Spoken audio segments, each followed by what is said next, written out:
मनीष कश्यप को बेल मिल सकता है, इसकी पूरी संभावना, एंटीसिपेटरी बेल, यानी बिना जेल गए। मनीष कश्यप की औकात क्या है? वो तो एक मामूली आर्मी वाले का बेटा है। इनके नजर में इनकी तरह दो सीएम का बेटा है नहीं। और लीगल नोटिस, एफआईआर, जेल जाना, बेल होना, ये सब अब पत्रकारों का, क्रांतिकारियों का गहना मान लीजिए। हिंदुस्तान के कोने कोने में इनकी कल्लई खुल गई, इनके सरकार की। मजदूरों की स्थिति बुरी जो थी वो दिख गई। यही नतीजा है कि मनीष कश्यप को रोकना जरूरी हो गया। सही में पत्रकार बनना चाहते हैं तो मान के चलिए कि आप पर एफआईआर होगा और जेल जाना पड़ सकता है। सत्ता जो है वो चोर चोर मौसेरा भाई का खेल खेलते हैं ये लोग। नमस्कार, आप सत्याग्रह टाइम्स देख रहे हैं। मैं हूं सानू पांडे। अभी हमारे साथ एसके पंकज जी है, जो पेशे से एडवोकेट है और पत्रकार भी है। काफ़ी इनके जो बोलने का स्टाइल है या तौर तरीका है, खुल के बोलते हैं चाहे कोई भी मुद्दा हो।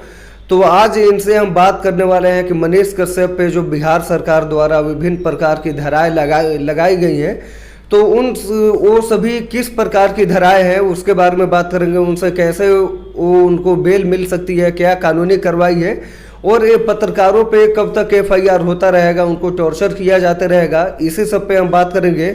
सबसे पहले बहुत स्वागत है आपका हमारे चैनल पे। आपका भी बहुत बहुत स्वागत है। पत्रकारिता में भी आप अच्छा कर रहे हैं, खुशी होती है देख के। ये बताइए, आप पेशे से वकील भी है और पत्रकार भी है, चाहे कानूनी कार्रवाई हो या जन की आवाज़ उठाना हो, दोनों काम आपका मुख्य पेशा से रहा है, करते रहे हैं बखूबी। मनीष कश्यप पे जो धाराएं लगाई गई हैं वो किस किस प्रकार की धाराएं हैं उसके बारे में जानिए। मनीष कश्यप पर जितनी धाराएं लगी हैं उनमें ज़्यादातर जो है वो बेलेबल सेक्शंस होते हैं और कुछ नॉन वेलेबल सेक्शंस भी हैं उसमें। तो उसमें अगर Manish Kashyap ji anticipatory bail file करते हैं तो हम लोगों को पूरा भरोसा रहता है, क्योंकि आज जिस तरह से लेजिस्लेटिव पूरी जो है तरह से बदनाम हो चुकी, बदनाम क्या मैं कहूँ कि बहुत हद तक भ्रष्ट हो चुकी, कार्यपालिका पर लोगों का भरोसा नहीं रहा। ऐसे में अगर भरोसा किसी तीन मतलब एलिमेंट्स जो होते हैं सरकार के, उसमें से किसी पर होता है तो वो जुडिशियरी पर है, न्यायपालिका पर है। तो जो जस्टिस होते हैं, ऑनरेबल जस्टिस होते हैं, वो न्यायमूर्ति होते हैं, वो न्याय के भगवान होते हैं। हम लोग माय लॉर्ड कहते हैं, योर ऑनर कहते हैं उनको। तो उन पर पूरा भरोसा है कि जब ये मामला जाएगा और जा करके जब एविडेंस प्रस्तुत किया जाएगा, जब वकील साहब दलील देंगे, तो मनीष कश्यप को बेल मिल सकता है, इसकी पूरी संभावना, एंटीसिपेटरी बेल, यानी बिना जेल गए। अगर वो सरेंडर कम बेल पिटीशन भी फाइल करते हैं तो उसमें भी उनको सेम डे भी बेल मिल सकता है। जिस तरह पिछली बार जो कश्मीरी मुसलमानों के खिलाफ उन्होंने एक तरह से जो है वो एजिटेशन किया था तो उनको बेल मिल गया, सीजेएम के यहाँ से ही बेल मिल गया। उसी तरह फर्स्ट डे भी बेल मिल सकता है या जिला जज या मतलब जितनी जल्द हो सके वो बेल आउट हो जाएंगे। एक तो ये बात है। दूसरा, आपने सवाल पूछा कि पत्रकारों पर जो एफआईआर हो रहा है, तो देखिए आज की सरकारों में संस्कार की कमी आ गई। आज स्थिति ये हो गई है कि ये लोग न सिर्फ एफआईआर करते हैं बल्कि उसको बदनाम करने की भी कोशिश करते हैं। वही मनीष कश्यप के साथ हुआ है। मनीष कश्यप ने वैसा कोई काम नहीं किया था जिससे उन पर एफआईआर होना था। जो एक वीडियो, जो स्क्रिप्टेड वीडियो था, उन्होंने डाल के आपसे सवाल पूछा था कि इस वीडियो की जांच करें, ये हो सकता है ये वीडियो गलत है।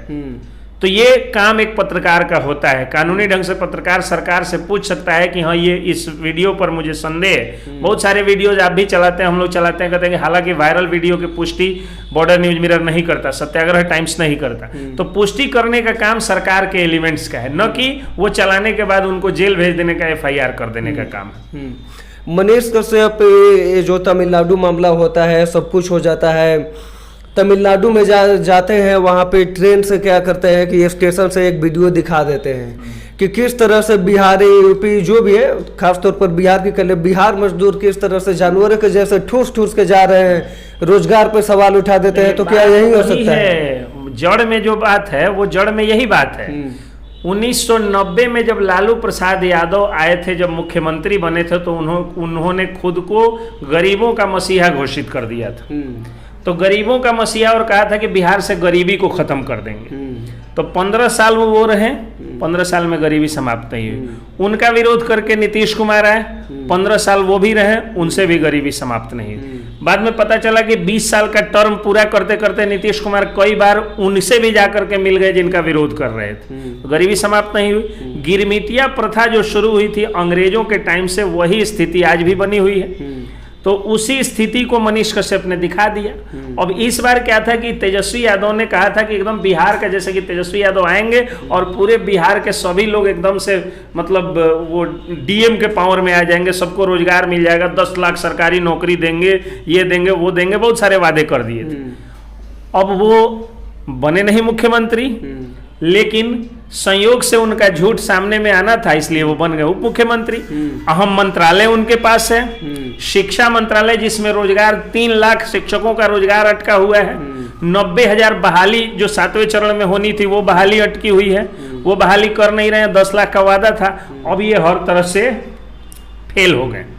दूसरा क्या है कि अब जो जंगल राज, सो कॉल्ड जंगल राज, कोर्ट के द्वारा जो जंगल राज कहा गया था, उसकी झांकी भी देखने को मिल रही है। जो आपने देखा छपरा में जातीय संघर्ष हुआ, वहां भी हुआ, तो जो लोग दंगा कराएं, जो उनके शासन प्रशासन के लोग जो है वो दंगा रोकने में और जातीय संघर्ष रोकने में जो लोग नाकामिल रहे, उन पे कार्रवाई नहीं हुई और पत्रकारों और यूट्यूबरों पर कार्रवाई हो गई। छपरा का छोड़ दीजिए, छपरा का छोड़ दीजिए, उनके राजधानी में देख लीजिए तो एक जमीन विवाद में 5 लोग का मर्डर हो जाता है, फिर रोज मर्डर हो रहा है। पार्किंग विवाद में जो है वो गोलियां चली, कितनी ज्यादा गोली चली राजधानी में, तो जंगल राज की झांकी तो दिख रही है। मैं मानता हूं कि जब बीजेपी के साथ नीतीश कुमार थे, जब एनडीए की सरकार थी, तब भी क्राइम होता था, लेकिन संगठित अपराध और जातीय संघर्ष नहीं होता, अपराधी चुनाव नहीं जीतते थे।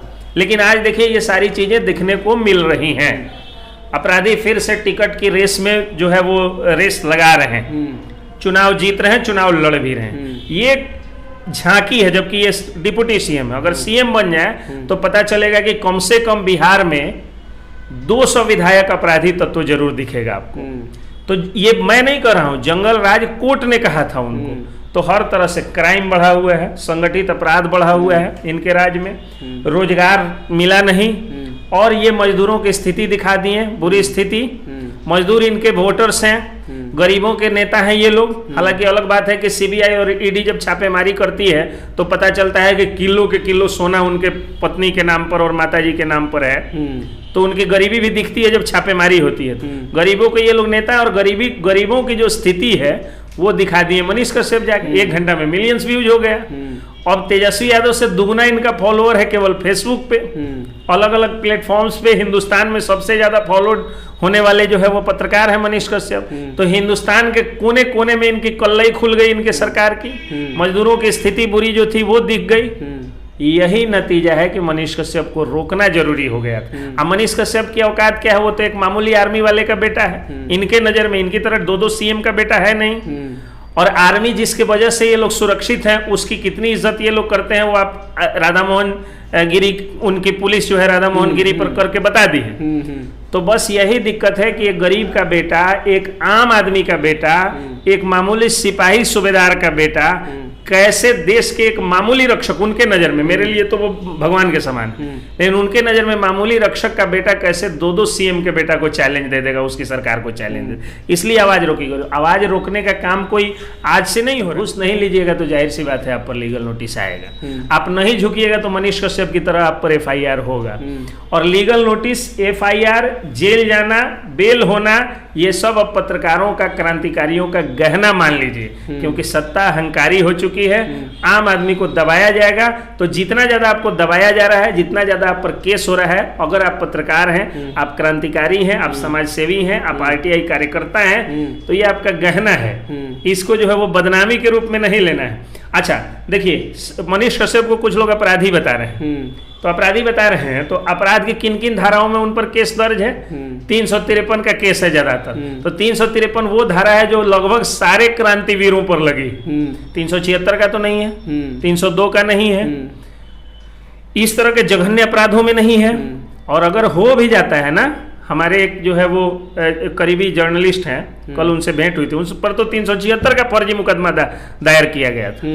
तो अगर कल होकर के 376 का भी किसी पत्रकार पर फर्जी मुकदमा दायर हो जाए, तो जब तक उसको सजा नहीं हो जाती है उसको आप गलत नहीं कह सकते। 420 का भी हो जाए तो जब तक सजा नहीं होती है तब तक आप गलत नहीं कर सकते, क्योंकि आप जब किसी भ्रष्ट व्यक्ति की छवि को खराब करिएगा, तो भ्रष्ट व्यक्ति भ्रष्ट होने के साथ साथ अमीर भी होता है, उसके पास पैसे की शक्ति होती है, तो अपनी सारी शक्ति लगा के आपको जितना हो सकेगा बदनाम करेगा। और जब आप ईमानदार हैं तो आप, अब मान लीजिए कि अगर ED, CBI, EOU, special vigilance, सारी जांच एजेंसियां भी अगर संपत्ति की जांच कर ले तो हम लोगों के पास क्या वो मिल जाएगा? कुछ नहीं। हम लोगों की तो स्थिति ये होती है कि बाइक में तेल हमेशा रिजर्व में रहता है। तो ईमानदारी से पत्रकारिता करिएगा तो तेल टंकी का जो है वो कभी 2 खूंटी से ज्यादा नहीं बढ़ेगा। तो स्थिति यही है कि तो फिर कोई भी छापेमारी कर लीजिएगा तो कुछ मिलेगा नहीं। तो हम लोगों के पास एक ही चीज है, हमारी प्रतिष्ठा, उसको धूमिल करने की तो कोशिश की जाएगी। अब तो आपको धूमिल कैसे किया जाएगा? तो आपके खिलाफ जो क्रांतिवीरों वाली धारा है उसको भी आपराधिक धारा बताया जाएगा। आप पर जो है वो फर्जी मुकदमा कराया जाएगा, आप पर लीगल नोटिस भेजा जाएगा। तो अगर आप कानूनी रूप से मजबूत है तो जवाब देते चलिए, कानूनी रूप से कमजोर है तो हैरान परेशान होते रहिए। तो लेकिन लड़ाई नहीं हारना है दोस्त। तो क्या ऐसा मान लिया जाए कि अब बिहार में आगे चल के ये सब होते रहेगा और भी ज्यादा? अगर सही में पत्रकार बनना चाहते हैं तो मान के चलिए कि आप पर FIR होगा और जेल जाना पड़ सकता है। और आपको लड़ाई लड़ना है तो आप पर आरोप प्रत्यारोप भी लग सकते हैं। चूंकि अब विपक्ष मर चुका है, विपक्ष और सत्ता जो है वो चोर चोर मौसेरा भाई का खेल खेलते हैं। ये लोग अपनी सुविधा के अनुसार ही विरोध और विपक्ष करते हैं। जब देखते हैं कि मामला मीडिया ने हाईलाइटेड कर दिया तब ये लोग विपक्ष करते हैं। तो विपक्ष मर चुका है तो विपक्ष की जिम्मेदारी आपको निभाना है। और नेताओं के पास पैसा और प्रोटेक्शन होता है, आपके पास पैसा और प्रोटेक्शन नहीं होता है तो आपको मान के चलिए कि आपको जेल जाना पड़ सकता है, आप पर FIR हो सकता है, लीगल नोटिस आ सकता है। इसको गहना के रूप में लीजिए, इसको गर्व के रूप में लीजिए कि हाँ मैंने जनता की लड़ाई लड़ते हुए मैं जेल गया, मुझ पर लीगल नोटिस आया, मुझ पर FIR आया। आज जो सो कॉल्ड बड़े बड़े अखबार हैं उनका मात्र 3 काम रह गया है, एक बूढ़ों का पोटा पोछना, बच्चों का पोटी पोछना और दारूबाजों का चखना खाना। इसके अलावा इनका कोई काम नहीं रह गया। लेकिन हम पत्रकारों को अभी लड़ना नहीं है, हम में बुराई है, हम अपना बैठ के सलट लेंगे। अभी एक हो जाना है। हमको कभी तक वाला कह करके और कभी जो है वो रिपब्लिक आर भारत वाला कह के बांटा जाएगा। कभी अर्णब गोस्वामी समर्थक और कभी ये आपको सुधीर चौधरी और कभी रवीश कुमार समर्थक कह के बांटा जाएगा। कभी हमको यूट्यूबर कह के बांटा जाएगा तो कभी अखबार वाला कह के बांटा जाएगा। लेकिन हम जनता की आवाज उठाने वाले सभी लोग पत्रकार हैं, सबको एक रहना होगा और सुधार करना होगा। और ये जो मैं कह रहा हूं ना कि बाकी अखबारों की जो औकात मैं बता रहा हूं वो मैं इसलिए बता रहा हूं कि उसमें पत्रकार गलत नहीं है। एक से एक क्रांतिकारी पत्रकार है तीनों बड़े बड़े अखबारों में, जिनका इतिहास आप उठा करके देखिएगा तो पता चलेगा कि बहुत अच्छी पत्रकारिता इन लोगों ने किया है। उन लोगों की पत्रकारिता देख के हम लोगों ने सीख करके पत्रकारिता किया। लेकिन उन बेचारों को भी इतना ज्यादा दबा दिया गया, मजीठिया आयोग की सिफारिशें नहीं लागू की गई, पत्रकारिता पर खतरा मंडरा रहा है। उन बेचारों का मुंह बंद कर दिया गया है। विज्ञापन और कॉमर्शियलाइजेशन, व्यवसायिकरण के युग में अच्छे अच्छे पत्रकार बड़े बड़े अखबारों में बेचारे विज्ञापन वसूलते रह जा रहे हैं। उनका कोई दोष नहीं, वो सभी आदरणीय हैं। लेकिन ये जो बड़े बड़े मालिक हैं ये लोग गलत करते हैं और इनको सुधरना होगा। फिर भी हम सभी पत्रकारों को एक होना होगा। राज्य के एक प्रतिष्ठित चैनल सच तक पर अगर सच तक के अगर एडिटर इन चीफ पर अगर FIR हो गया है तो सारे जिले के पत्रकारों को एक धरना प्रदर्शन नहीं करना होगा। लेकिन ये लोग ताली बजा रहे हैं कि हाँ यूट्यूब वाला बड़ा नाम कमा रहा था, हम अखबार वाले हैं, हम नहीं जाएंगे। तो कल होके जब आपके अखबार पर जब कोई बात होगी, जब आप पर व्यक्तिगत रूप से आपको सताया जाएगा ना, तो आप भी समझिए पत्रकार भाइयों आप में कोई दोष नहीं है। और भगवान न करे आप पर भी अगर अत्याचार होगा, अन्याय होगा ना, जब आपको गोली मार दिया जाएगा तो आपकी विधवा पत्नी और आपके यतीम बच्चे इन 3 अखबारों के गेट पर नहीं जाएंगे और किसी सैटेलाइट चैनल पे नहीं जाएंगे, सच तक को खोजेंगे, बॉर्डर न्यूज मिरर को खोजेंगे, सत्याग्रह टाइम्स को खोजेंगे। तो जो आपकी आवाज बन सकता है भविष्य में, भगवान न करे कि आपको कुछ हो। लेकिन जब हुआ था बेगूसराय में, वहां के बड़े बड़े अखबार चुप थे, पत्रकार की हत्या हुई थी।